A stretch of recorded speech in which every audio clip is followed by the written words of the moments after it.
The great chamber of Orventhal Prime was built to hold thousands, and on this day it did. Representatives from 42 species filled the curved rows of seats that rose like steps around the central speaking platform. The ceiling above them was transparent, showing the cold stars outside the station. It was meant to remind everyone who sat here that they were small, that the universe was large, and that cooperation was the only sane choice. Today, that reminder meant nothing. Ambassador Lysae of the Valesi stood on the central platform. She was small, even by the standards of her own people. Her body was thin and pale, her skin carrying the faint shimmer that all Valesi had, like light trapped just beneath the surface. Her hands trembled as she held the edges of the speaking podium. She had traveled 9 days to reach this station. She had not slept for 3 of them. The Dravani hegemony placed a full military blockade around our homeworld 18 rotations ago, she said. Her voice was steady, but only because she had practiced these words 100 times on the journey here. 340 warships now surround Valesra. No supply vessels may enter, no civilian ships may leave. Our atmospheric generators require fuel shipments every 20 rotations. We have 6 rotations of fuel remaining. After that, the generators will fail, and our atmosphere will begin to collapse. Within 2 rotations of generator failure, the air on the surface will become toxic. Within 4, it will be unbreathable. She paused. She looked around the chamber. Hundreds of eyes and things that served as eyes looked back at her. Some with pity, some with nothing at all. We are not a military species, Lisi continued. We have no warships. We have no weapons. We refuse the Dravani demand for tribute because we believe that the Galactic Concord existed to protect species like ours from exactly this kind of aggression. We believed in the promise of this alliance. That promise is all we have. She took a breath that shook in her chest. I am asking you to honor it. Send ships. Break the blockade. Save my people. We have 6 days. The chamber was quiet for a long moment. Then the talking began, and Lysae felt something cold settle inside her chest, because she knew the sound of people who had already made up their minds. The Karathi spoke first. Their representative was a tall, armored figure named Vorath Ken, and he spoke with the careful, measured tone that the Karathi used when they were about to say no. The Karathi Dominion has deep sympathy for the Valesi people, Vorath Ken said. However, a military intervention against the Dravani hegemony would constitute a direct act of war. The Dravani maintain a fleet of over 9,000 vessels across their territory. The Karathi Dominion has concluded that the strategic risk of intervention outweighs the potential benefit. We recommend continued diplomatic engagement. Diplomatic engagement. Lysae had heard those words before. They meant letters, strongly worded letters that the Dravani would use to clean their boots. The Orvan spoke next. They were a species of mathematicians, and their representative, a thin creature with 6 eyes, presented the situation as an equation. The cost of military intervention, measured in ships, lives, and economic disruption, was placed on one side. The value of the Valesi homeworld, measured in strategic importance, resource output, and population, was placed on the other. The equation did not balance. The Orvan Calculation Bureau considers the losses acceptable within projected galactic stability models, the representative said, as if it were discussing the weather. Acceptable losses. Lysae gripped the podium harder. Her people were an acceptable loss. The Thesic Collective, a hive mind species that controlled a significant portion of the Concord's trade routes, simply abstained. Their representative sat motionless and said nothing. This was, in its own way, the cruelest response of all. The Thesic were powerful enough to end the blockade with a single trade embargo against the Dravani, and they chose silence instead. One by one, the other species followed.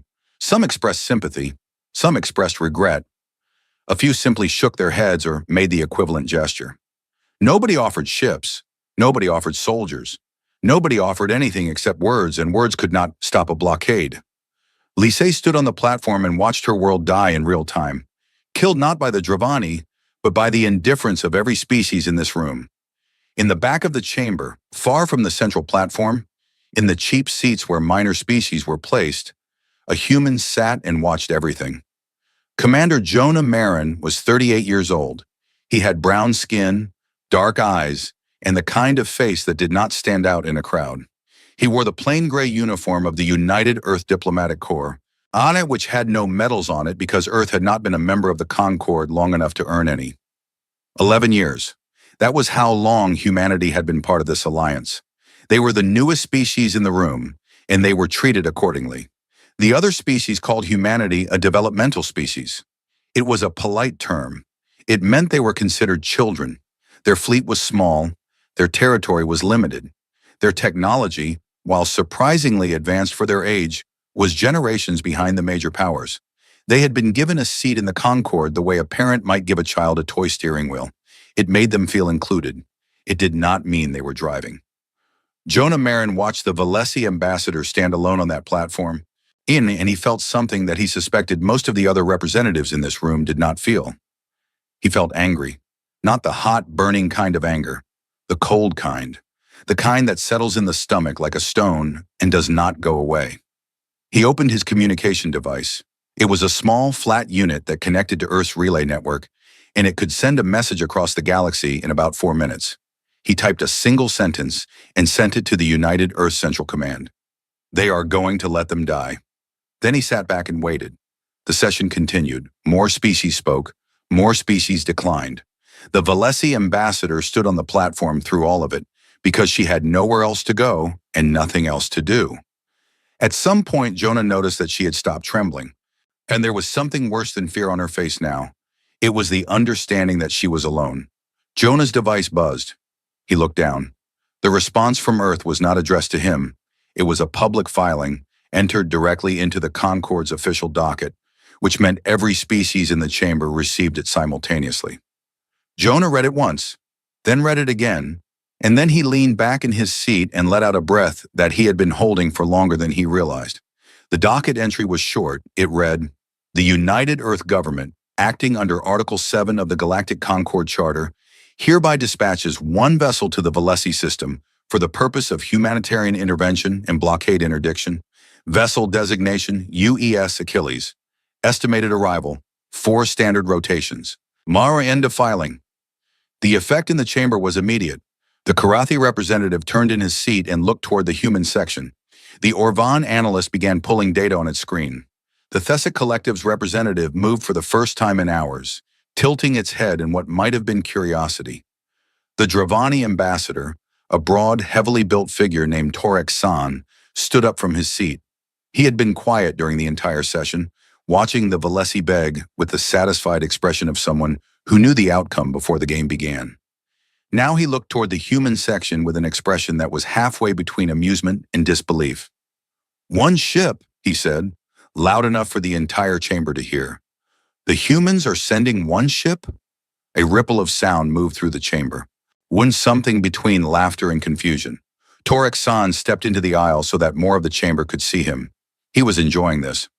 "My fleet around Valestra numbers 340 warships, 340, and the humans, in their great wisdom, are sending one."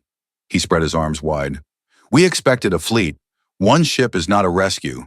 It is a funeral procession, a very small funeral procession." Several representatives laughed. The Karathi did not laugh, but Vorth Ken shook his head slowly, the way one might at a child who had done something foolish but endearing. The Orvan analyst was typing rapidly on its console. After a moment, it spoke. "Our records show no vessel designated UES Achilles in any publicly available Earth Fleet registry, and the designation does not appear in standard Earth naval databases. This is unusual." "Perhaps it is so small they forgot to register it," Torek San said, and more laughter followed. On the central platform, Ambassador Lysay stared at the docket entry on her own screen. One ship, one human ship, coming to help her people while every other species in the galaxy looked away. She did not know whether to feel hope or despair. One ship against 340. The mathematics of it were simple and brutal. She looked toward the human section. Commander Marin met her eyes. He gave her a small nod. It was not a nod that said everything would be fine. It was a nod that said, "We are coming." After the session ended, the representatives filed out through the broad corridors of Orventhal Prime. The station was a city in space, with markets, residences, and parks built into its rotating rings. Jonah Marin walked through one of these corridors and was stopped by Vorth Ken of the Karathi. The Karathi was nearly a full meter taller than Jonah. His species looked something like tall, broad insects wrapped in natural armor, though Jonah knew better than to say that out loud. Vorth Ken looked down at him with compound eyes that glittered under the corridor lights. "Commander Marin," Vorth Ken said, "I wish to speak honestly with you. Go ahead. Your people have done a brave thing today. Brave, but foolish. One ship cannot break a Dravani blockade. You must know this. Your ship will be destroyed, your crew will die, and the Valesi will still perish. The only difference is that humans will die alongside them." Jonah looked up at the Karathi for a long moment. "You might be right," he said. "Then why do it?" Jonah thought about this question. He thought about all the ways he could answer it. He could talk about strategy, about politics, about the long game of building alliances. All of those things were true in a way, but they were not the real answer. "Because someone had to," he said simply. Vorth Ken stared at him. Among the Karathi, military decisions were made through careful calculation of risk and reward. The idea of sending a single ship into certain destruction because someone had to was not a concept that fit easily into their thinking. "Your species is very strange, Commander," Vorth Ken said finally. "I know," Jonah said. "That's what makes it interesting." He continued walking. Behind him, Vorth Ken stood in the corridor and watched him go. And there was something in his compound eyes that he could not quite name. It was not pity, exactly. It was not admiration. It was closer to the feeling one gets when watching someone walk calmly toward a fire. Later that evening, Jonah sat in his small quarters on Orventhal Prime and received a second message from Earth. This one was private, encrypted, and addressed only to him. It was from Admiral Constance Wu, the head of United Earth Naval Command. The message read, "Jonah, I know what you are thinking. You are thinking that we are sending 4,200 people to their deaths. I want you to know that I thought the same thing when I first read the mission brief. Then I read the file on the Achilles. I have been in the Navy for 31 years, and I have never seen anything like it. I don't know if one ship can break a blockade of 340, but if any ship in the galaxy can do it, it's this one. Trust the ship. Trust the captain. And when the other species ask you what we are doing, smile. Don't explain, just smile." Ooh. Jonah read the message 3 times. Then he closed it and looked out his small window at the stars. Somewhere out there, in the dark between those stars, a single ship was already moving. It was moving fast. It was moving toward the Valesi system. It was moving toward 340 warships that stood between it and an innocent world. And the rest of the galaxy thought it was a joke. On the Dravani flagship, orbiting high above the Valesi homeworld, Marshal Torek Vane received the report about the human ship with mild amusement. He was a veteran of 11 campaigns, a commander who had broken worlds and shattered fleets. He had earned his rank through blood and fire, and he did not lose sleep over a single ship crewed by a species that had barely learned to travel between stars. "One ship," he said to his aide, setting down the report. "They send one ship. These humans are either very brave or very stupid." "Perhaps both, Marshal," his aide offered.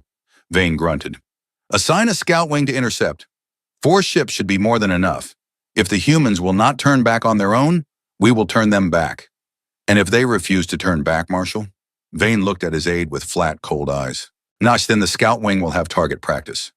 He turned back to the viewport and looked down at the Valesi world below. It was a beautiful planet in its way, blue and white, with swirling clouds and crystalline mountain ranges that caught the sunlight. In 6 days, its atmosphere would begin to die, and the Valesi with it. They would surrender long before then. They always did. Every species broke eventually. It was just a matter of pressure and time. A single human ship was not going to change that. It was not going to change anything. He was sure of it. Down on the surface of Valesra, Ambassador Lycey's message reached the Valesi High Council. One ship. The humans were sending one ship. The council members looked at each other with expressions of confusion and fragile, impossible hope. "One ship," said Elder Tasavri, the oldest member of the council. "What can one ship do?" "I do not know," said another council member, but the humans are the only ones who answered. In the silence that followed, a young Valesi child pressed her face against a window and looked up at the sky. She could not see the Dravani ships from the surface, but she knew they were there, circling like predators above the clouds. Her mother had told her that help was coming. She had asked how much help, and her mother had said one ship. One ship sounded very small, but it also sounded like something, and something was better than the nothing that everyone else had offered. The child watched the sky and waited. The galaxy watched and waited. And somewhere in the dark, getting closer with every passing second, the UES Achilles burned through the void like a fist made of steel and fury, carrying 4,200 human beings who had volunteered to fly into the teeth of an empire for people they had never met, because someone had to. The first thing that anyone noticed about the UES Achilles was that it was ugly. This was not a matter of opinion. It was a fact that even the humans who built it would freely admit. In a galaxy where warships were designed with sweeping curves, balanced proportions, and elegant symmetry, the Achilles looked like it had been built by someone who hated the very concept of beauty. It was dense, asymmetric, and brutal. Its hull was a dark, unpolished gray that absorbed light rather than reflecting it. It had no decorative markings, no flowing lines, no concessions to aesthetics of any kind. It looked less like a ship and more like a weapon that someone had bolted engines onto. The Karathi built warships that looked like blades. The Dravani built warships that looked like armored fists. The Orvan built warships that looked like mathematical proofs given physical form. Humanity built the Achilles, and it looked like a promise of violence. Captain Ria Vasquez stood on the bridge of this ugly, magnificent ship and watched the stars streak past on the main display. She was 44 years old with black hair cut short, brown skin, and eyes that had the flat, calm quality of someone who had seen enough to know that panic was a luxury she could not afford. She had a thin scar on her left jaw from a training accident 12 years ago, and she never had it removed because she believed that scars were reminders. And reminders were useful. She had commanded 3 ships before the Achilles: a patrol corvette, a light cruiser, and a destroyer escort. Each one had been a step up. The Achilles was not a step up. It was a leap into something else entirely. When she had first walked its corridors 3 years ago, during the final construction phase, she had felt something that she could only describe as respect. Not for the people who built it, though they deserved it, for the ship itself. It felt alive in a way that her previous commands had not. It felt like it was waiting for something. Now it was moving toward that something at a speed that would make most galactic navigators nervous. "Time to the Valesi system," Vasquez said. "3 rotations, 14 hours, Captain," said Lieutenant Commander David Park, her executive officer. He was a thin man with steady hands and a voice that never rose above a conversational tone, even when things were falling apart around him. Vasquez had chosen him specifically for that quality. "We are currently exceeding standard transit speed by a factor of 1.7. Engine status? Green across the board. Chief Okafor says the drives are running like they are happy to finally stretch their legs." Vasquez almost smiled at that. Chief Engineer Adeze Okafor treated the Achilles engines the way some people treated their children, with fierce love, constant worry, and absolute refusal to let anyone else touch them without permission. "Good," Vasquez said. "Assemble the senior staff in the briefing room. Full mission brief in 30 minutes.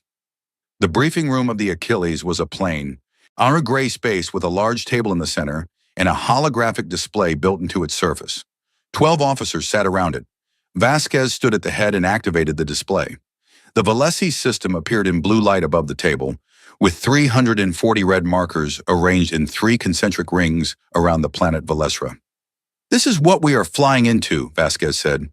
340 Dravani warships in a standard 3-layer blockade formation. Outer ring is their light screening force. Cruisers, destroyers, fast attack ships. Their job is to detect and intercept anything coming in. Second ring is their main battle line. Heavy cruisers, battleships, and their carrier group. Third ring, closest to the planet, is their siege line. These are the ships with the weapons pointed at the surface. If the Valesi try anything, these are the ships that will shoot. She let the image rotate slowly so everyone could see the full picture. "We are one ship," she continued. "I will not insult your intelligence by pretending that those numbers are not a problem. They are. But numbers are not the only thing that matters in a fight, and this ship was built for exactly this kind of situation." She tapped the display, and the image of the Dravani fleet was replaced by a detailed diagram of the Achilles itself. The officers looked at it with the quiet pride of people who knew their ship well, but never got tired of seeing what it could do. For those of you who are new to this crew, Let me explain what you are serving on, Vasquez said. The UES Achilles is the first and currently only siege-class dreadnought in the United Earth Navy. It was designed and built under Project Midnight, a black tier development program that began 14 years ago, 3 years before humanity even joined the Galactic Concord. She paused to let that sink in. The Concord thinks we are a developmental species. They think we have a small fleet of mid-range warships and a handful of patrol ships. They are correct. That is our public fleet. The Achilles is not part of our public fleet. The Achilles was built in a classified shipyard in the asteroid belt behind Jupiter. And until 48 hours ago, no species outside of humanity knew it existed. Lieutenant Commander Park spoke up. Captain, if I may, the question on everyone's mind is going to be the same one. One ship against 340. What makes us think we can do this? Vasquez nodded. She had expected the question, and she respected Park for asking it directly rather than letting it sit unspoken. The answer is doctrine, she said. Every other navy in the galaxy is built on the same basic principle. Ships fight in fleets. You win battles by having more ships, or better positioning. The major powers build their navies around fleet engagements because that is how wars between large powers are fought. She brought up a new image on the display. It was a simple text document titled Doctrine Singular Force Projection. Humanity looked at the galaxy and asked a different question, Vasquez said. Not how do we win a fleet battle. We asked, what if we cannot bring a fleet? What if we are alone? What if we have to fight everyone at once with nothing but what we brought with us? The Achilles is the answer to that question. It is not a fleet ship, it is a fleet replacement. She began walking through the ship's systems, and with each one she described, the room grew a little quieter. The hull was not standard armor. It was an adaptive composite that contained billions of microscopic sensors and reactive elements. When struck by a weapon, the hull analyzed the energy type, frequency, and impact pattern, and then physically restructured itself at the point of impact to better resist that specific type of damage. The more you shot at it, the harder it became to hurt. No two impacts would do the same amount of damage, because the hull learned from each one. The weapons were extensive. The Achilles carried more firepower than most species put on an entire battle group. Beam arrays, missile batteries, point defense networks, and close-range plasma projectors lined its hull like teeth. But the centerpiece was the spinal mount kinetic accelerator, a weapon that ran the entire length of the ship's central axis. The crew called it the Fist of God, and the name was not an exaggeration. It accelerated a dense projectile to a significant fraction of light speed and fired it in a straight line. The impact energy was measured in numbers that made weapons engineers go quiet and stare at their calculations for a long time. Then there were the drones. The Achilles carried 4,000 autonomous strike craft in internal bays. They were small, fast, and vicious, each one carrying enough weaponry to threaten a ship many times its size. They operated independently or in swarms, and they were controlled by the ship's central AI. That AI was called Phalanx. Nuff Vasquez brought up the AI's status display on the holographic table. Unlike most ship systems, which were represented by green status indicators, Phalanx was represented by a slowly pulsing blue circle. It looked almost like a heartbeat. Phalanx is not a standard ship AI, Vasquez said. Most ship A is handle navigation, communications, and basic system management. Phalanx does all of that, but its primary function is combat management. It processes tactical information in what the engineers call combat time, which means it thinks and reacts at a speed that is functionally instantaneous by human standards. In a fight, Phalanx will coordinate our weapons, our drones, our defenses, and our maneuvering simultaneously across hundreds of individual targets. It does not panic. It does not get confused. When it does not get tired. A voice came from the room's speakers. It was calm, measured, and had a quality that was difficult to describe. It sounded like a person, but a person who had never once in their life felt uncertain about anything. I appreciate the introduction, Captain, Phalanx said. I should note, for the benefit of the crew, that I have already begun analyzing the Dravani blockade formation based on available intelligence data. I have identified 17 structural weaknesses in their defensive geometry and have developed 43 engagement scenarios ranked by probability of success. Would you like me to present them? Not yet, Vasquez said. We will go over scenarios after the brief. For now, hold.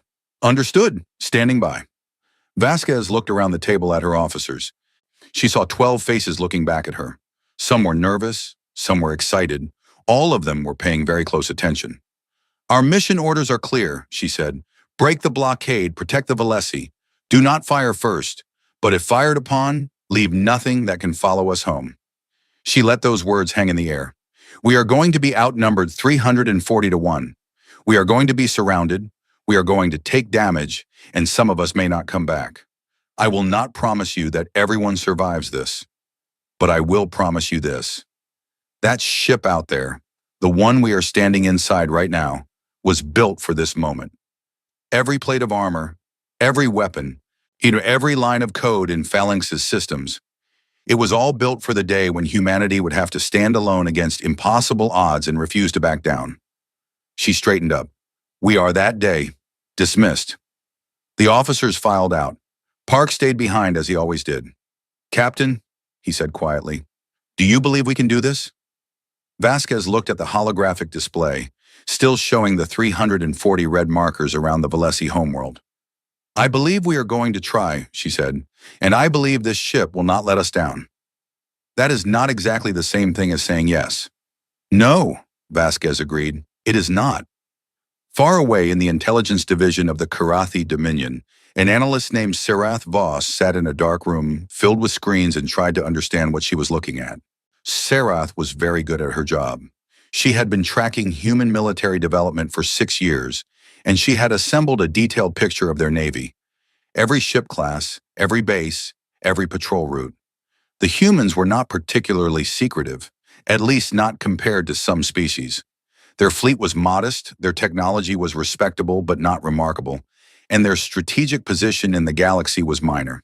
They were, in Sarath's professional assessment, a mid-tier developing power that would need another 50 years before they became truly relevant, and then the Achilles appeared, and everything she thought she knew fell apart.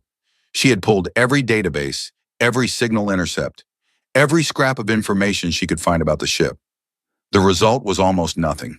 The hull number existed in Earth's naval registry, but it was flagged with a classification level that Sarath had never seen before. There were no specifications, no construction records, no crew manifests, no sensor profiles, nothing. In the intelligence world, that absence of information was itself information. It meant the humans had spent enormous effort hiding this ship. Species did not spend that kind of effort on things that did not matter. She pulled up the only visual data she had, a long-range sensor image captured by a Karathi observation satellite near the human transit corridor. The image was grainy and distorted by distance, but the basic shape of the Achilles was visible. Sarath stared at it for a long time. She had studied warship design across dozens of species. She could identify a ship's purpose by its shape the way a biologist could identify an animal's diet by its teeth. Escort ships were sleek. Carriers were broad. Patrol ships were light. The Achilles was none of these things. It was dense in a way that suggested extreme armor. It was asymmetric in a way that suggested it was designed for forward assault rather than fleet formation. And it was large. Not the largest ship she had ever seen, but large enough that its mass readings were concerning. She ran a comparison against known ship classes in the galaxy. Nothing matched. The Achilles did not fit into any existing category. That scared her more than anything else. She wrote a report and sent it to the Karathi military command. The report said in careful language, and that the humans appeared to possess a warship of unknown class and unknown capability, that this warship had been deliberately hidden from the galactic community, and that the Karathi should pay very close attention to what happened next. The report ended with a single recommendation. Do not assume the outcome of this engagement. On the Dravani flagship, Marshal Torek Vane had assigned a scout wing to intercept the Achilles. 4 fast cruisers under the command of Wing Commander Draven Koss, a young officer who was hungry for advancement and eager to prove himself. Vane had chosen him because the task was simple. Intercept one ship, order it to turn around, and destroy it if it refused. It did not require experience, it barely required attention. Koss took his 4 ships and positioned them along the Achilles' projected transit path. They dropped out of faster-than-light travel and waited in the dark between stars. 4 Dravani cruisers, each one carrying enough firepower to level a small city. More than enough for one ship. The Achilles appeared on their sensors 30 minutes later. It dropped out of transit at the edge of the system, decelerating with a burst of energy that was, Koss noted, unusually large for a single vessel. He opened a communication channel. Unidentified human vessel. This is Wing Commander Draven Koss of the Dravani Hegemony. You are approaching a restricted military zone. You will reverse course immediately or be engaged with lethal force. You have 60 seconds to comply. He leaned back in his chair and waited. He expected the human ship to either turn around or begin transmitting panicked diplomatic protests. That was what ships did when they were outnumbered and outgunned. The Achilles did neither. It continued forward. Same speed, same heading, directly toward the 4 Dravani cruisers. On the bridge of the Achilles, Vasquez stood with her hands clasped behind her back and watched the 4 red markers on her tactical display. They were arranged in a loose line ahead, blocking the transit path. Phalanx, she said. Status. The AI responded instantly. 4 Dravani light cruisers, Varric class. I have identified, targeted, and solution-locked all 4 vessels. Their shields are at standard power. Their weapons are charged but not aimed. Whilst their formation is tactically poor, they are too close together and too far from mutual support range. If hostilities begin, I can disable all 4 ships in 11.3 seconds. Park glanced at the captain. 11 seconds? 11.3, Phalanx corrected. I rounded down for simplicity. The actual calculation is 11.287 seconds, assuming they do not take evasive action immediately, which based on Dravani reaction time data, they will not. The communication channel crackled. Koss's voice came through again, sharper now. Human vessel, you have 30 seconds to comply. This is your final warning. Vasquez opened her channel. Her voice was calm and clear. Wing Commander Koss, this is Captain Ria Vasquez of the United Earthship Achilles.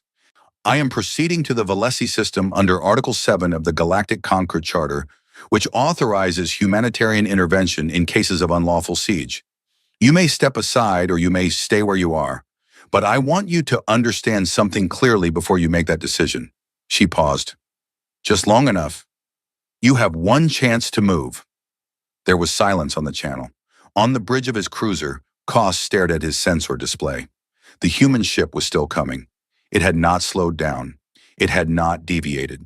And something on his sensor readout was bothering him. The energy output of the human vessel was higher than it should have been. Much higher. His sensors could not get a clear reading on its weapon systems, which meant either its weapons were inactive or its hull was blocking the scan. He was not sure which possibility was worse. His hand hovered over the weapons console. 4 cruisers against 1 ship. The math was clear, and yet something in the human captain's voice gave him a feeling that he did not like. It was the voice of someone who was not bluffing, not because they were brave, but because they did not need to bluff. Wing Commander, his sensor officer said quietly, I am reading. I do not know what I am reading. The energy signature on that ship does not match anything in our database. Koss looked at his display one more time. The Achilles filled his sensor screen like a dark storm. It was close enough now that he could see it on visual. A massive, ugly shape against the stars, moving with the steady, unstoppable momentum of something that had already decided how this was going to end. When he made a decision, it was, he would later reflect, the smartest decision of his career. All ships, Koss said, clear the transit lane. Let them through. His second-in-command turned to him with shock on his face. Wing Commander, our orders. Our orders were to intercept 1 ship. That, he pointed at the Achilles on the display, is not just a ship. I do not know what it is, but I am not going to find out with 4 cruisers. The Dravani scout wing moved aside.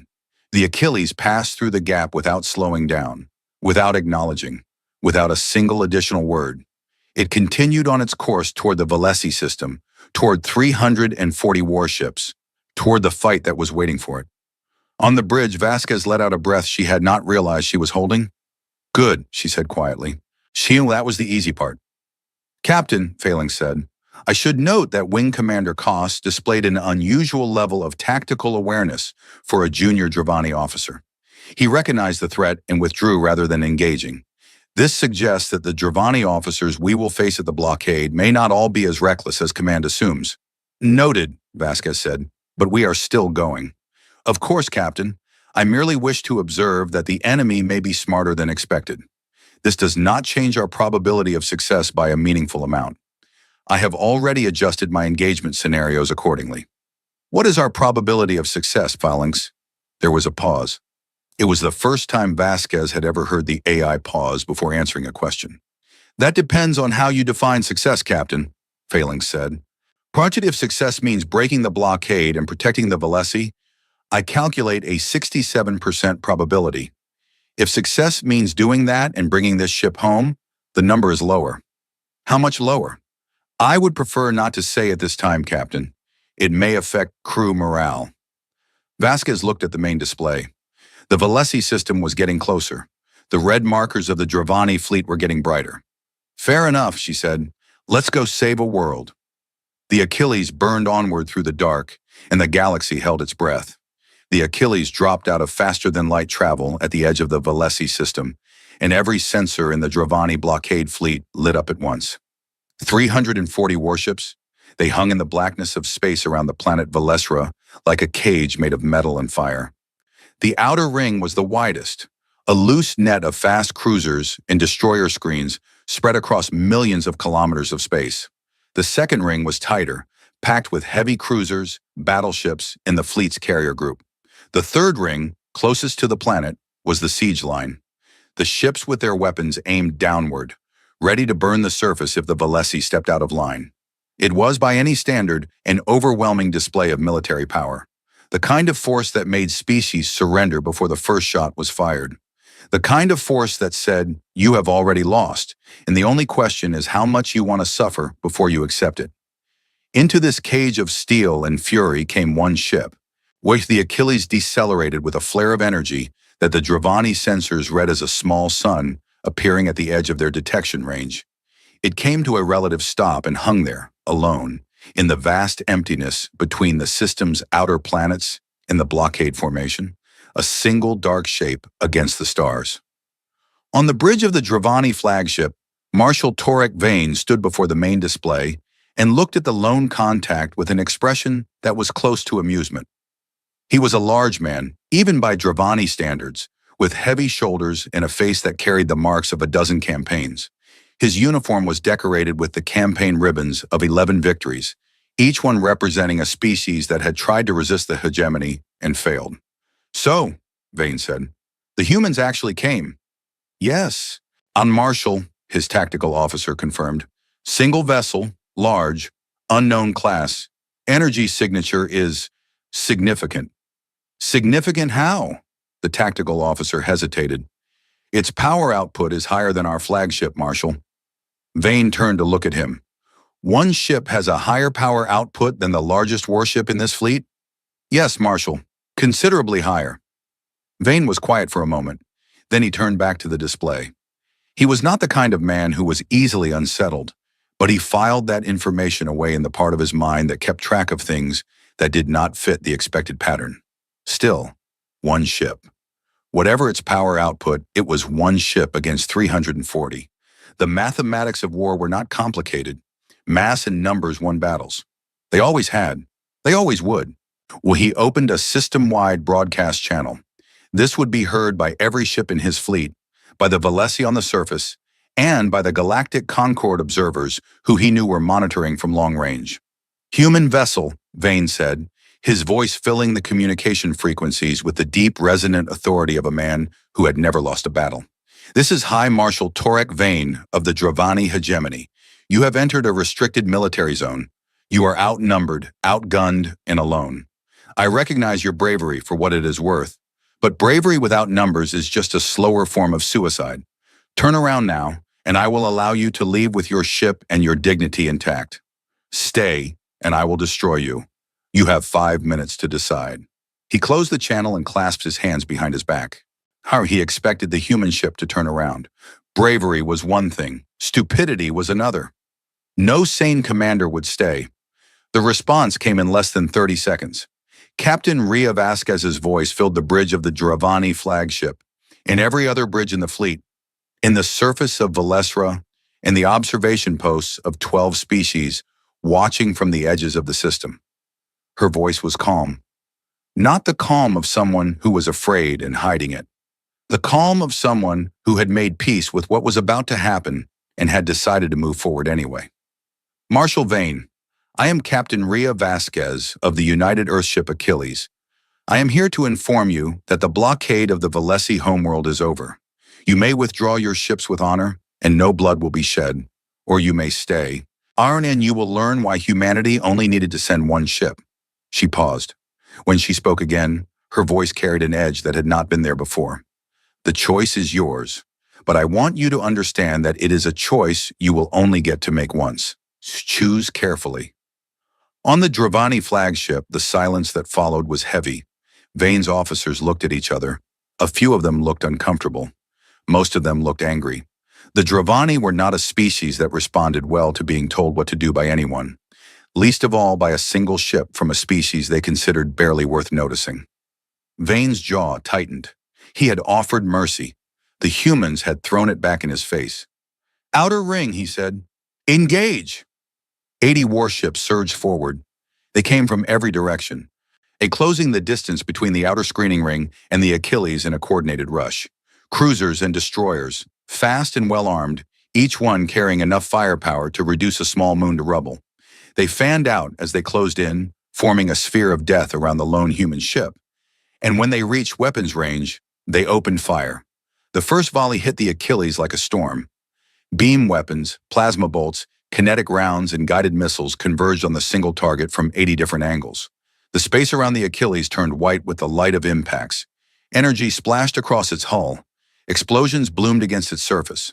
From a distance, it looked like the ship was being consumed by fire. On the bridges of every Dravani ship in the outer ring, the weapon officers waited for the kill confirmation. They expected the human ship to break apart, to vent atmosphere, to die the way every ship died when hit by that much concentrated firepower.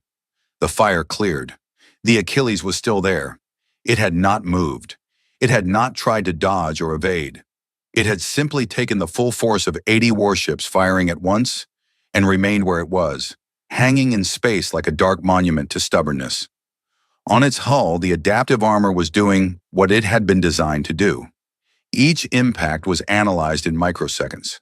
Energy type, frequency, intensity, angle. Every variable was measured, processed, and fed into the hull's restructuring algorithms. The billions of reactive elements in the armor shifted, hardened, and reorganized themselves. Where the first volley had scorched and pitted the hull, the second volley did less.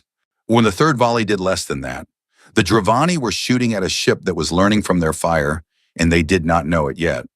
On the bridge of the Achilles, the world was noise and motion. The ship shuddered with each impact. Status displays flickered.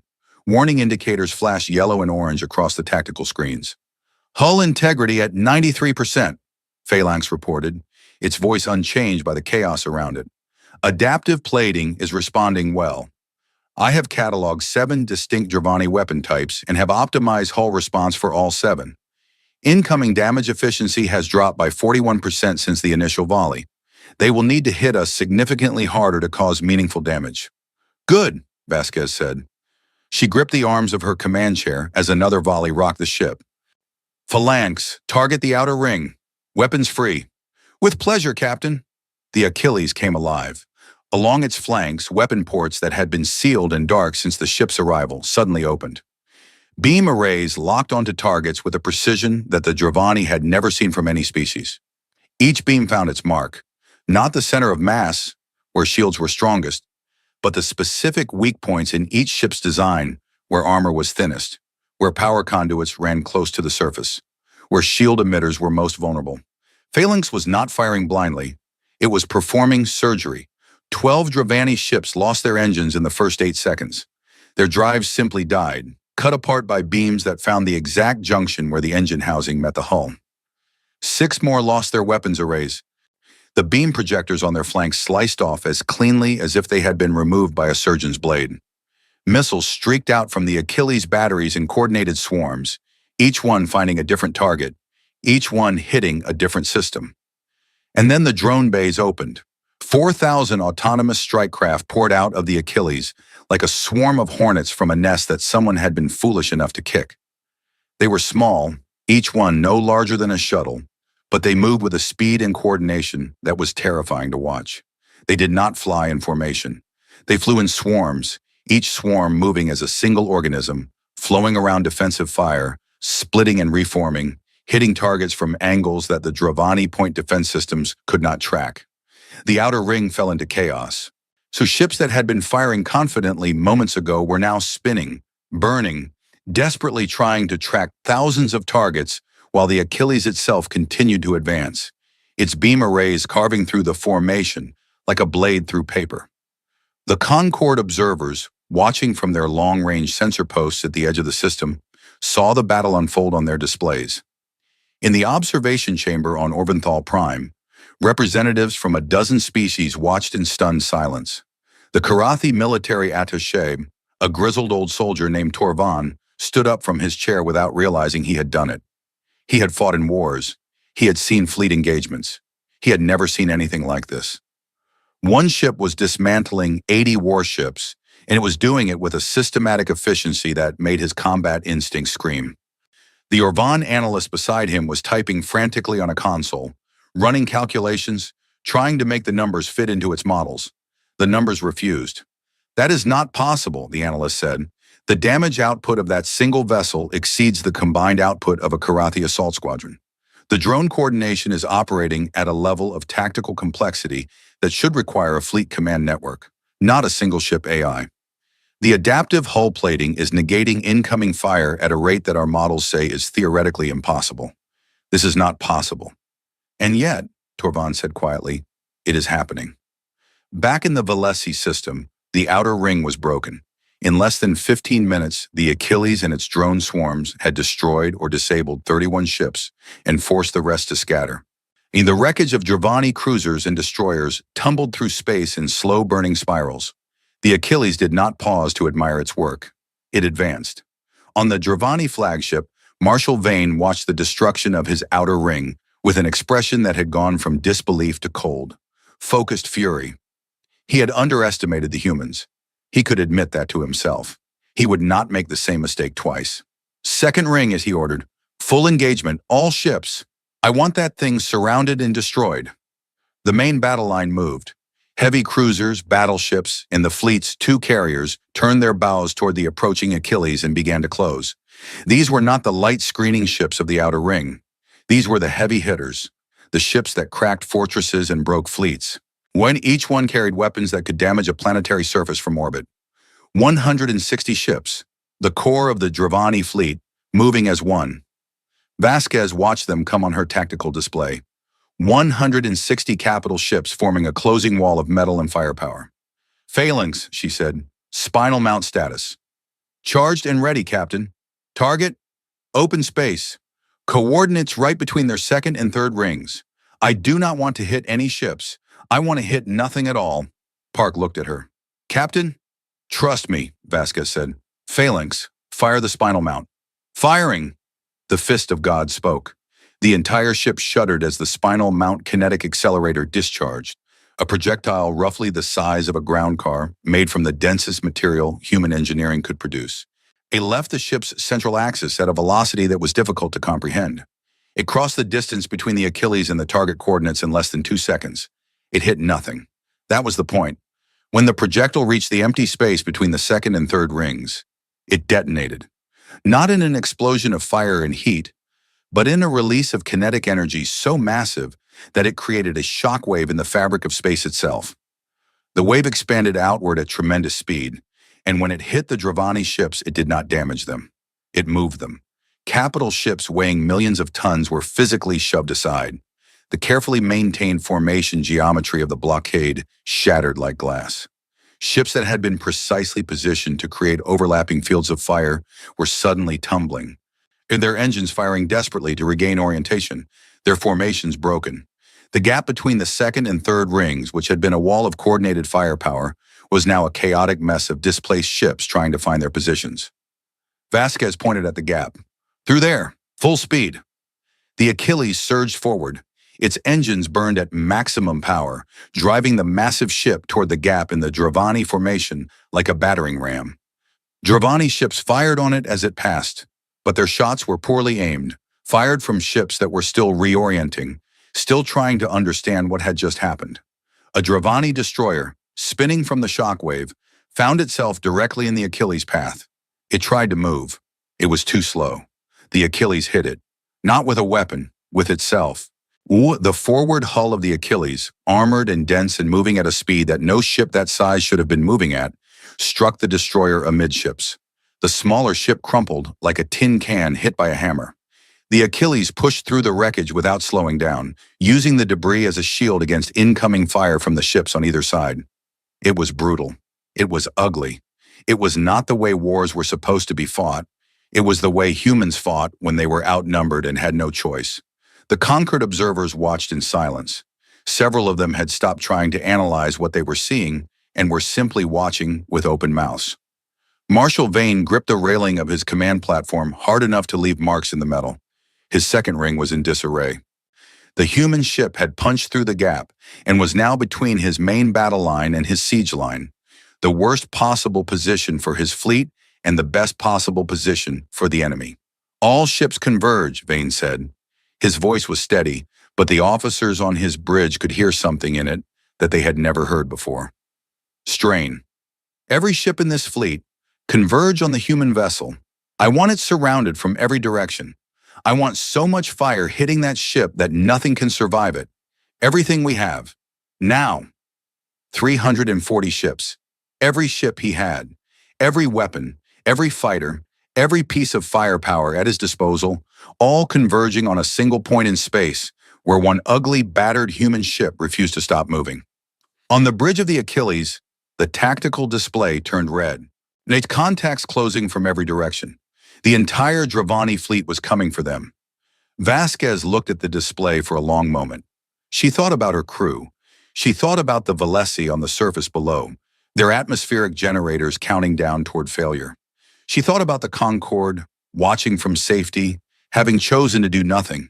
She thought about Earth, billions of people who would not know the outcome of this fight for hours, who had sent their ship and their people into the dark because it was the right thing to do. She took a breath. Phalanx, she said, and her voice carried the weight of everything she had just thought about. Protocol Thermopylae. The AI was quiet for exactly 1/2 of 1 second. When it spoke, there was something in its synthetic voice that had not been there before, something that sounded almost like anticipation. With pleasure, Captain. And the Achilles began to change. Every system on the ship shifted simultaneously. The engines surged past their rated limits, pouring power into the drive systems at a level that the safety protocols would have prevented if those protocols had not just been overridden. The weapons charged to maximum and beyond, capacitors screaming with energy that they were not designed to hold for long. The shields fluctuated, then stabilized at a frequency that Phalanx had calculated in combat time to be optimal against the specific mix of weapons that were about to hit them. The adaptive hull plating accelerated its processing, restructuring faster and faster, trying to stay ahead of the storm that was about to break over them. The crew felt it. Everyone on the ship felt it. The deck plates vibrated.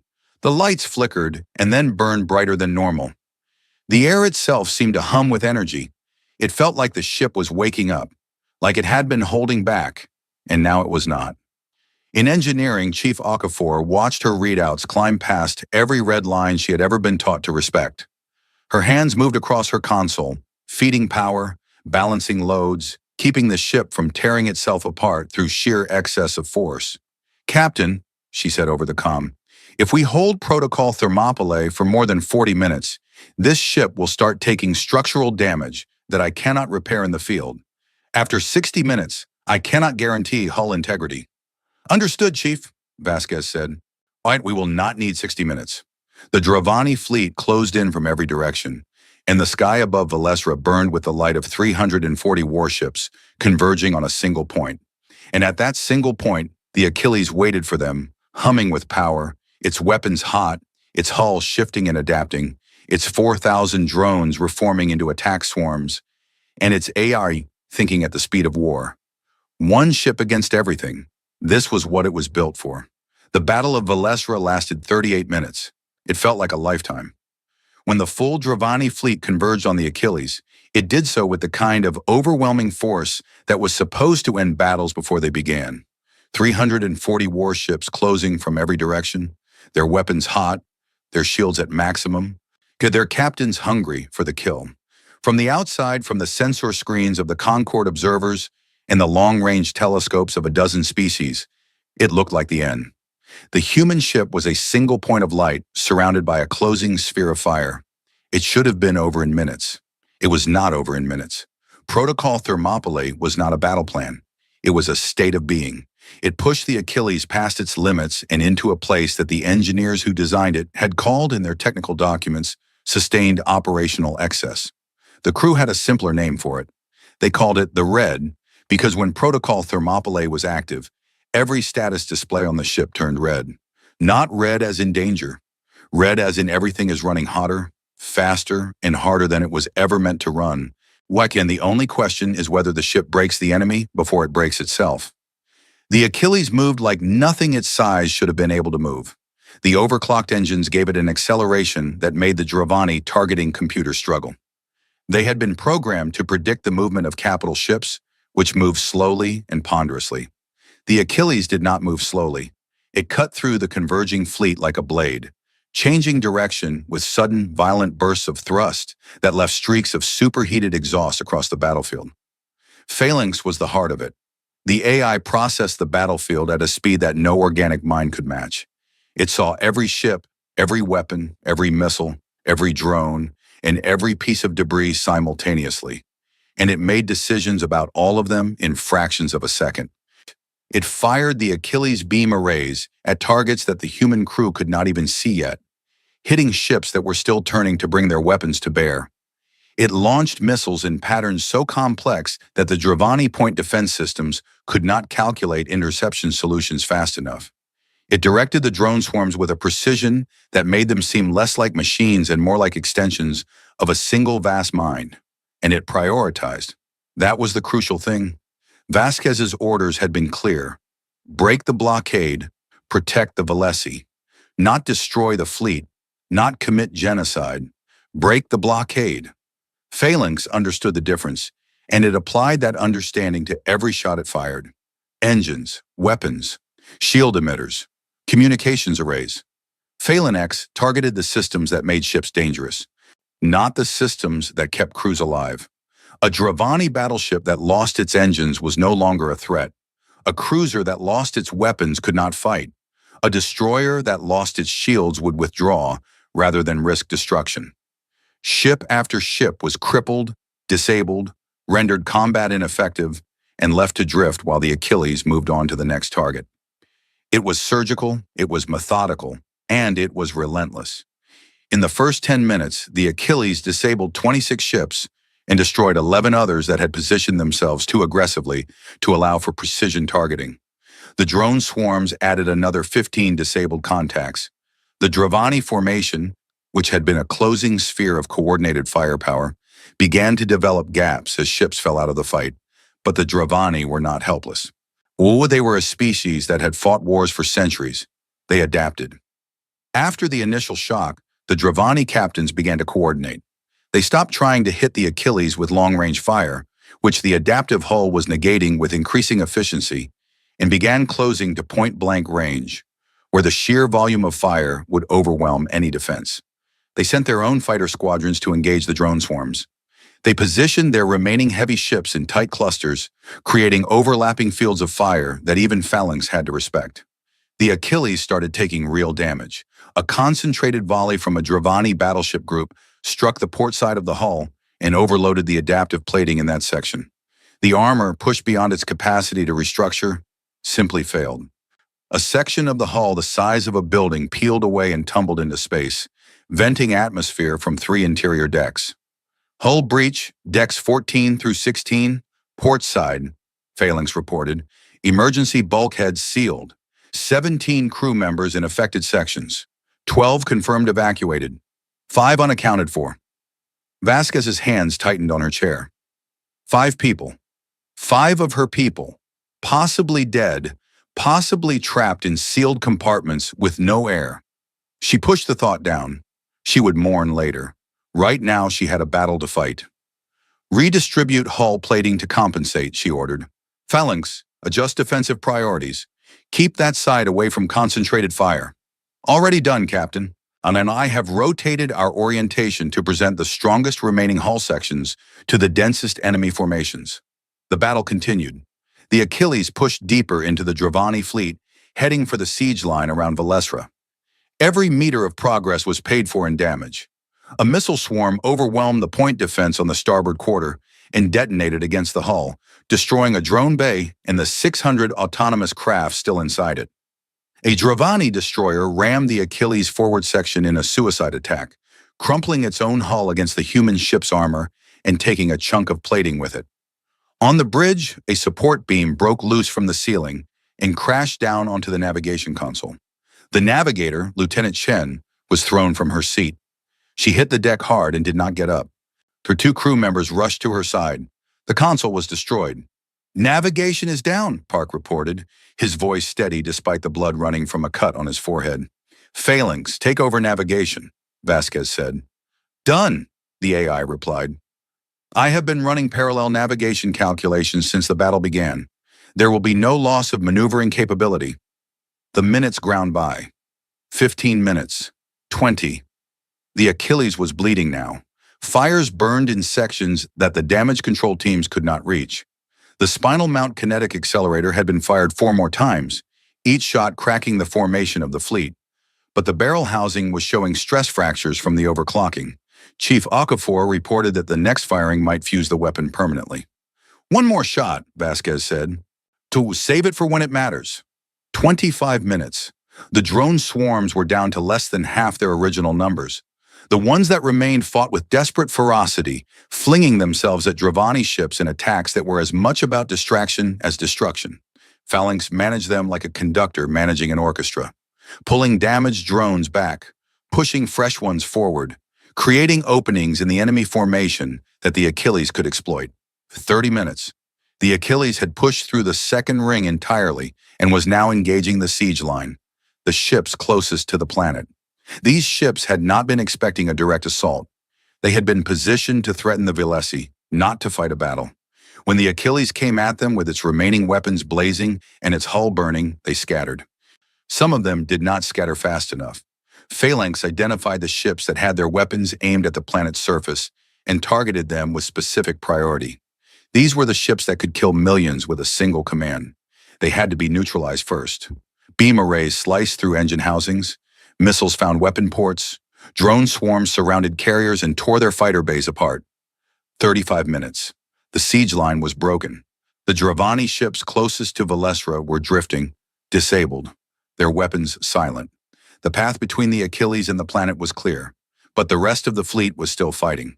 On the Dravani flagship, Marshal Torek Vane stood before his tactical display and stared at the carnage. 98 of his ships were destroyed. Over 160 more were disabled or too damaged to fight effectively. The rest were still engaging, but their coordination was failing. Captains were making individual decisions, some pressing the attack, others pulling back to regroup. The fleet was no longer fighting as one. It was fighting as a collection of frightened, angry individuals, and the human ship was still moving. That was the thing that Vane could not get past. The Achilles was wounded. He could see it on his sensors. Sections of its hull were gone. Fires were visible on its surface. Its drone complement was reduced.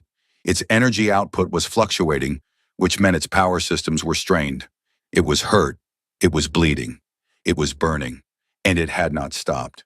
Not once. Not for a single second had it slowed down or turned away or shown any sign that it was considering retreat. It just kept coming, kept fighting, kept pushing forward, as if stopping was simply not something it was capable of doing. Vane had broken fleets before. He knew what it looked like when the fight went out of an enemy. He knew the moment when a ship's captain decided that survival was more important than victory, when the engines turned away and the weapons fell silent. He had seen it 100 times. He was not seeing it now. The Achilles was damaged beyond what any ship should be able to sustain and still function, and it was not running. It was heading for his flagship. He opened a private communication channel, encrypted, tight beam, so that only the Achilles would receive it. When he spoke, his voice was different than it had been at the start of the battle. The arrogance was gone. In its place was something that Vane had not felt in a very long time. "Human captain," he said, "what are you?" The response came after a moment. Vasquez's voice was hoarse. There was a noise in the background. Alarms, shouted orders, the groan of a ship under stress. When she appeared on the visual channel, Vane saw a woman with a gash on her forehead that was bleeding freely, standing on a bridge that was half lit by emergency lighting. Behind her, crew members worked frantically at damaged consoles. Sparks fell from a broken conduit in the ceiling. She looked like someone who was standing in the middle of a disaster. She sounded like someone who had already decided it did not matter. "And we are the species that looked at the dark between the stars and decided to walk into it anyway," she said. "We are the species that builds ships like this one because we know that someday, somewhere, someone is going to need help, and we might be the only ones willing to give it." She paused. When she spoke again, there was no anger in her voice, just a cold, clear certainty that hit harder than anger ever could. "You should not have touched people under our protection, Marshal." Vane stared at her through the screen. He had commanded fleets for 30 years. He had faced enemies that outnumbered him, outgunned him, and surprised him. He had always found a way to win because he understood the fundamental truth of warfare, that every enemy had a breaking point, and finding that point was the key to victory. He looked at Ria Vasquez, bleeding, battered, standing on the bridge of a dying ship, and he realized with a clarity that felt like cold water poured down his spine that this enemy did not have a breaking point. Not because they were inhuman, because they had decided somewhere in the depths of their strange, stubborn species that some things mattered more than survival, and they had built their entire military doctrine around that decision. The Achilles was not a weapon. It was a statement. It was the physical manifestation of a species that said, "We will not stand by. We will not look away. We will come for you, alone if we have to, and we will not stop until it is over." Vane looked at the tactical display. His fleet was shattered. The blockade was broken. The siege line was gone. Even if he could destroy the Achilles now, even if he threw every remaining ship at it and tore it apart, the mission had failed. The Valesi would survive. The Concorde had seen everything. The political consequences would be devastating. And if he continued fighting, more of his people would die. Many more. The human ship was wounded, but Phalanx was still coordinating its remaining weapons with lethal efficiency, and every minute the battle continued, more Dravani ships were being disabled or destroyed. He made the hardest decision of his career. It tasted like ash in his mouth. "All ships," Marshal Torak Vane said, and his voice was heavy with something that none of his officers had ever heard in it before. "All ships disengage, full retreat, fall back to Rally Point 7, break off engagement immediately." The order rippled through the fleet, one by one, then in groups, and then in a flood. The Dravani ships turned away.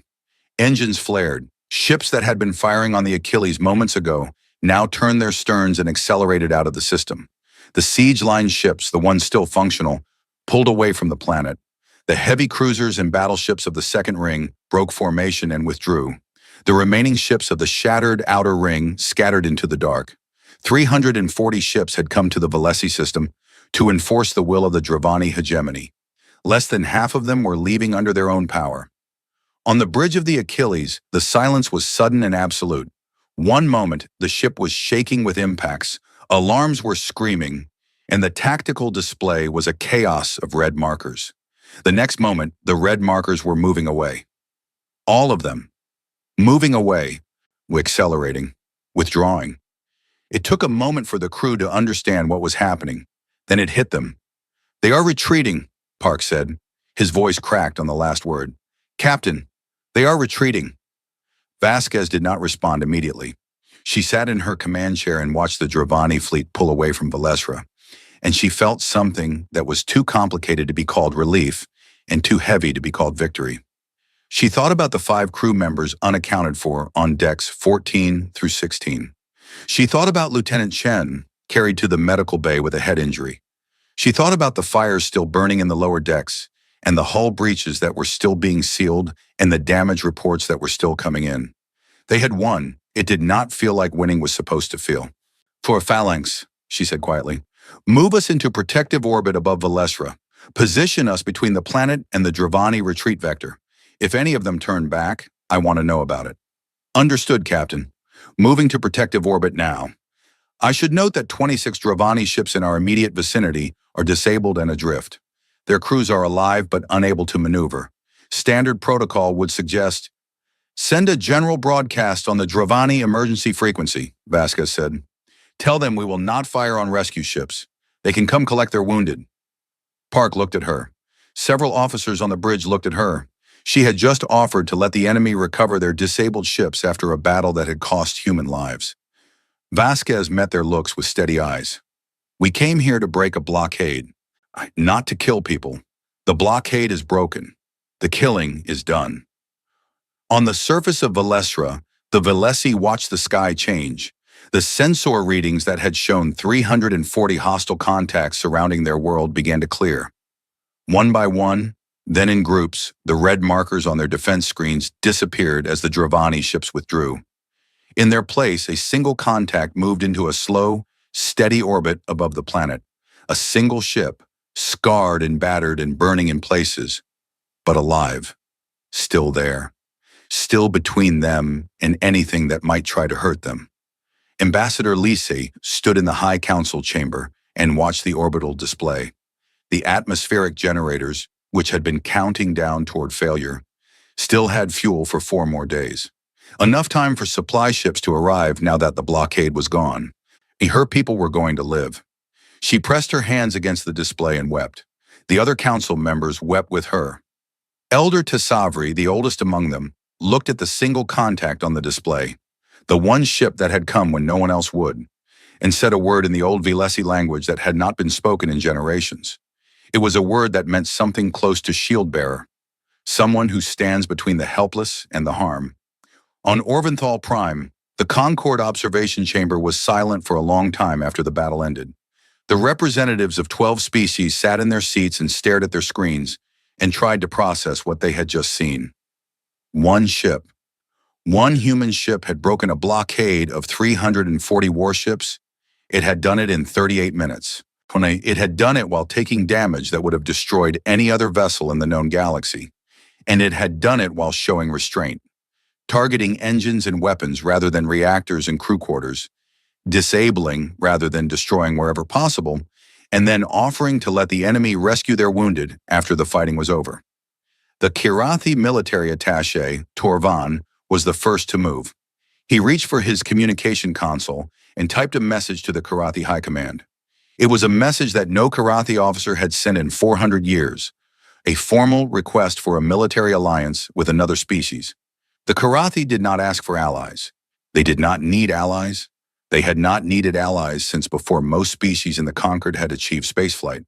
But Torvan had just watched something that changed his understanding of what was possible, and he was smart enough to know that being allies with the species that built the Achilles was better than the alternative. The Orvan analyst sat beside him, still staring at its data. It had run the numbers 17 times. Each time, the result was the same.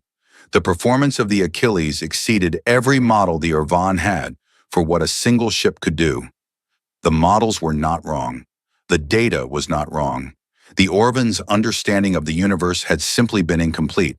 It turned to the Thesic representative, who had been silent and motionless throughout the entire battle.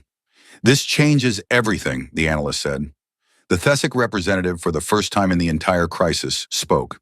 Yes, it said. It does. The analyst looked back at its data one more time. Then in a quiet voice meant for no one in particular, it said the thing that everyone in the room was thinking. The thing that would be repeated in 100 languages across 1,000 worlds in the days to come. They sent one ship because one ship was a warning. If they had sent a fleet, it would have been a declaration. The words hung in the air like smoke. Nobody disagreed. In orbit above Valesra, the Achilles turned slowly in the starlight, its scarred hull catching the glow of the Velesi sun. Fires still burned in its wounded sections. Repair crews worked in the blackness of space, sealing breaches, welding plates, pulling debris from the hull. Inside, the medical bays were full. Damage control teams fought fires and repaired systems that had been pushed past their breaking point. Captain Vasquez walked the corridors of her ship and looked at her crew. They were exhausted. Many were wounded. Some were missing. The count was still coming in, but she knew that not everyone had survived.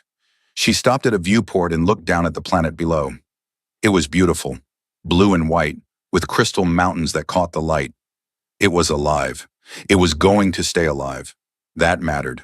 That had to matter enough. She pressed her hand against the viewport and whispered a number. 31.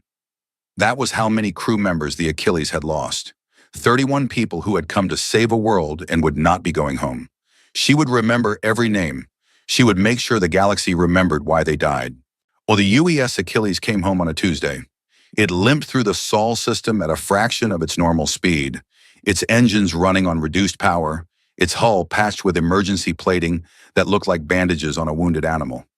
Sections of its outer armor were simply gone, stripped away by Dravani fire, and replaced with temporary seals that glowed faintly with the blue light of emergency force fields. Scorch marks ran along its flanks in long, dark streaks. One of its drone bays was a blackened crater. The spinal mount kinetic accelerator was fused shut, its barrel housing warped from the stress of overuse. It was the most beautiful thing anyone in the solar system had ever seen. They came out to meet it. Thousands of ships, civilian transports, private yachts, commercial freighters, orbital shuttles, while even a few fishing boats from the lunar colonies that had no business being in deep space but had come anyway. They formed a corridor of light and metal that stretched from the outer marker buoy to Earth's orbital dock, and as the Achilles passed between them, they turned on every light they had. Running lights, cabin lights, headlights, signal lamps. The corridor blazed like a highway made of stars. Inside the civilian ships, people pressed against viewports and stared at the Achilles as it passed. Some of them cheered, some of them cried. Many of them held up handwritten signs that the crew of the Achilles could not possibly read from that distance, but it did not matter. The gesture was the thing. Welcome home. Thank you. You are not forgotten. The news drones swarmed around the ship like insects, their cameras broadcasting every angle to every screen on Earth and every human colony in the solar system. The images they captured would become some of the most famous photographs in human history. The battered hull of the Achilles, scarred and burned and broken in places, moving slowly through a sea of civilian lights, coming home from the fight that changed everything. Captain Ria Vasquez stood on the outer hull for the arrival. This was an old naval tradition that had been carried from the oceans of Earth to the darkness of space. The captain standing on the deck as the ship entered port. She wore her full-dress uniform, pressed and clean, a sharp contrast to the damaged hull beneath her boots. The magnetic clamps in her boots held her to the surface as the ship moved, and the thin energy field of her suit kept her alive in the vacuum. She stood at attention and saluted. Not the civilian fleet, not the cameras, not the cheering crowds watching on their screens back on Earth. She saluted the 31 crew members who were not standing beside her, the 31 who had gone to save a world and had given everything they had, including their lives. Their names were displayed on the Achilles' main communication screen, visible to every ship in the corridor, scrolling slowly in white text against a black background. Ensign Maria Torres, Petty Officer Second Class James Wukong, Lieutenant Sarah Osei, Chief Warrant Officer Pavel Morozov. The names went on. 31 names. 31 people who would never see Earth again. The corridor of civilian ships went quiet as the names scrolled past. The cheering stopped. The lights stayed on, but the voices fell silent. It was, for a moment, a corridor of mourning as much as a corridor of welcome. And that was exactly right, because you could not separate the two. The victory and the cost, the pride and the grief. They were the same thing. The Achilles docked at Earth's primary orbital station, and the crew disembarked into the arms of their families, their friends, and a world that could not stop saying thank you. 3 months passed. The galaxy changed. At the Galactic Concord, the session that reconvened to discuss the aftermath of the Valesi crisis was very different from the one that had preceded it.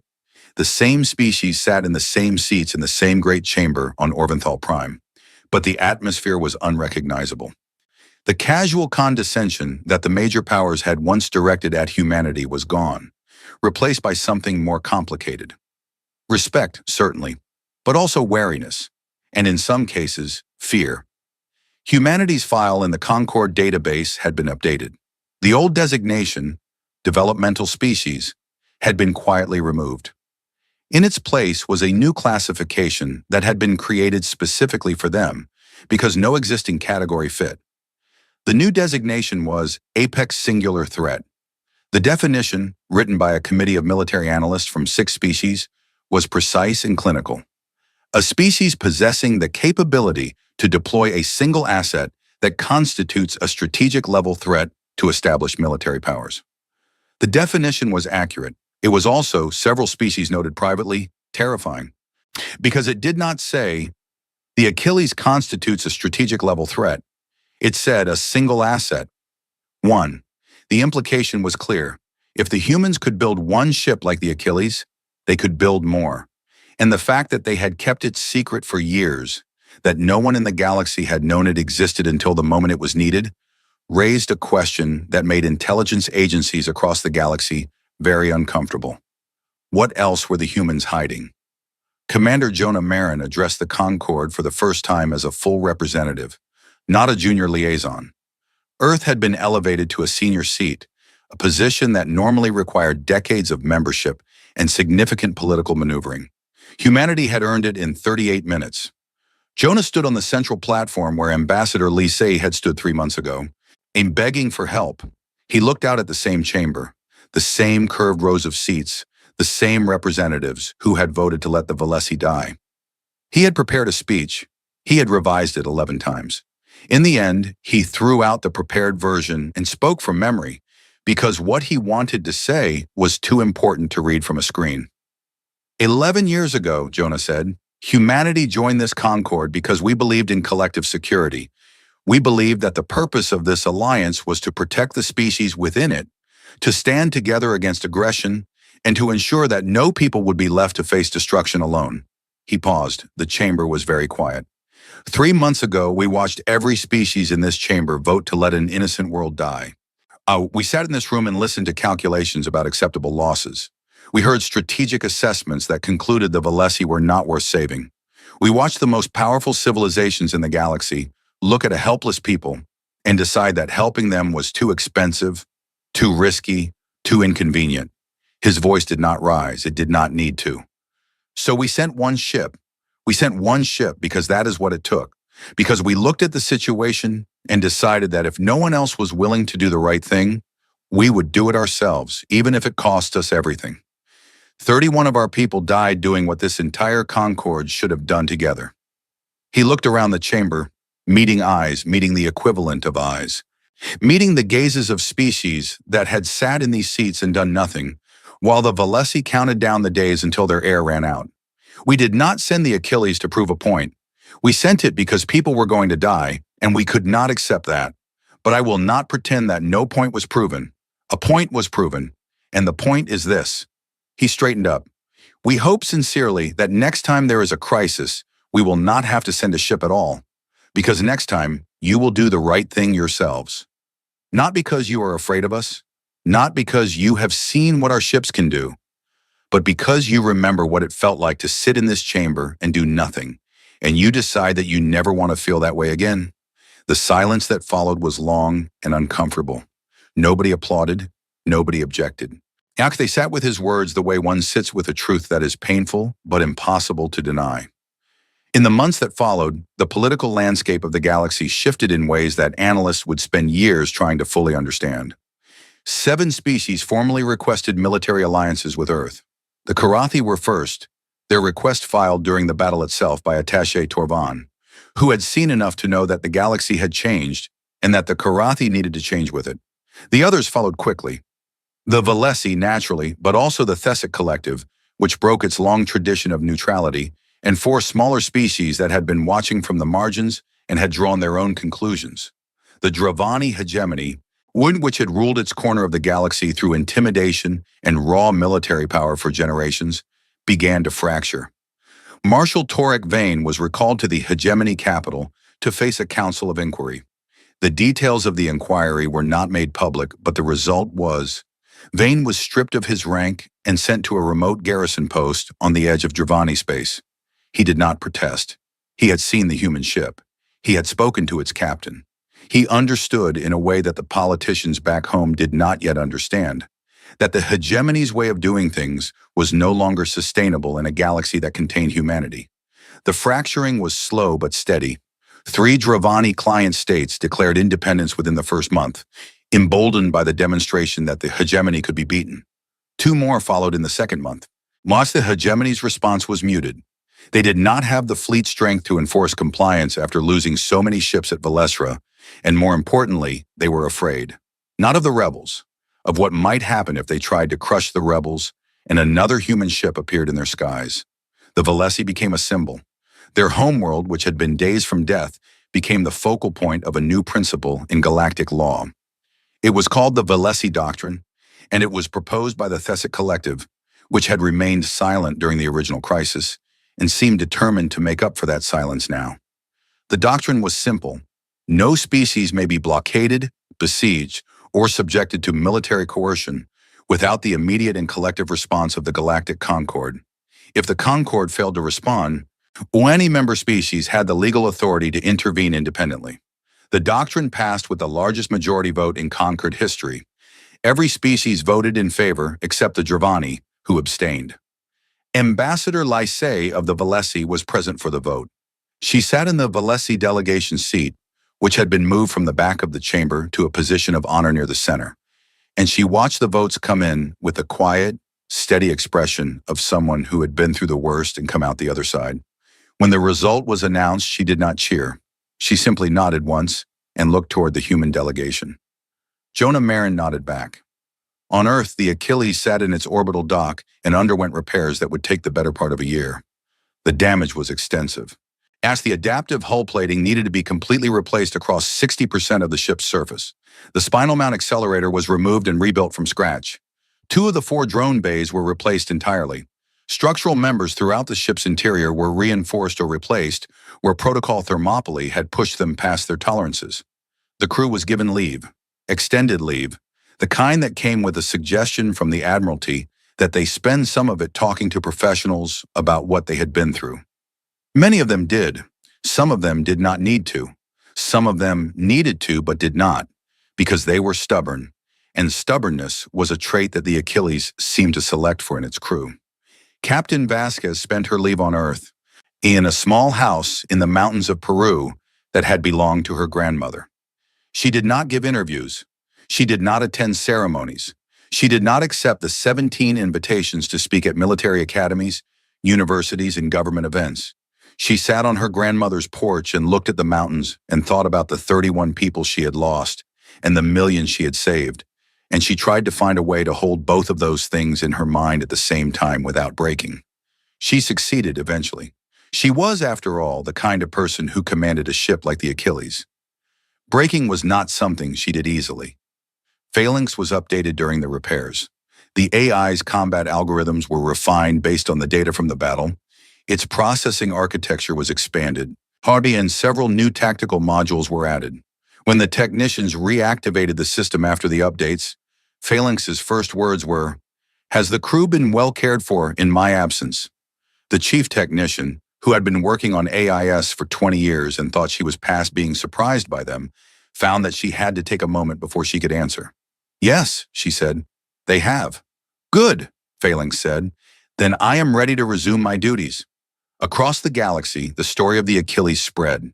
It was told in 100 different ways by 100 different species. Some told it as a military story, focusing on the technology, the tactics, and the sheer improbability of one ship defeating 340. Some told it as a political story, about the failure of the Concord and the consequences of inaction. Some told it as a moral story, about a species that chose to risk everything for people it had never met. The Valesi told it as a story of salvation. The Karathi told it as a story of respect. The Orvan told it as a statistical anomaly that required fundamental revision of their models. The Dravani told it as a warning. On a neutral station far from the centers of galactic power, 6 months after the battle, a young Dravani officer sat in a bar and stared into his drink. His name was Koran Vesh, and he had been a junior weapons officer on one of the destroyers in the Outer Ring. His ship had been one of the first disabled in the battle.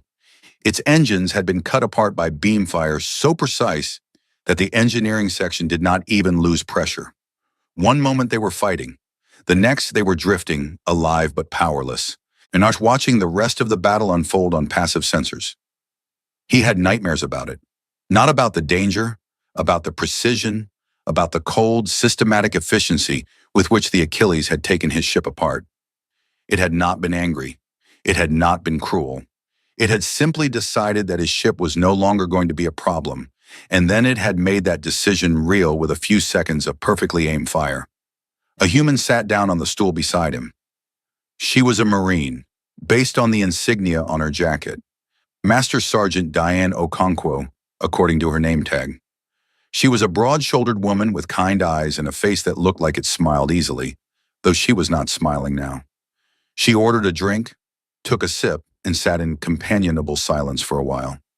Corin looked at her. He knew she was human. She knew he was Dravani. In the months since the battle, encounters like this had become common on neutral stations.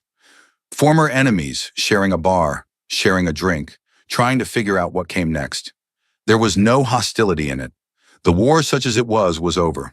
What remained was the aftermath, and the aftermath was complicated. "Can I ask you something?" Corin said. "Sure." "Why just one ship?" Truly, not the political answer, not the diplomatic answer, the real answer. Why did your people send one ship against our entire fleet instead of bringing everything you had? Diane took a drink. She set the glass down and looked at him with those kind, steady eyes. "Because sending a fleet says we want to win," she said. "Sending one ship says we do not even need to try." She paused and then added, more quietly, "And that is the part that keeps you up at night, is it not?" Corin stared at his drink for a long time. The bar was noisy around them. Laughter, music, the clinking of glasses. But in the small space between the two of them, there was only silence and the weight of a truth that he had been carrying since the battle and could not put down. "Yes," he said, "it is." Diane nodded. She did not gloat. She did not press the point. She simply sat beside a former enemy and drank her drink and let the silence be what it was. After a while, Corin spoke again.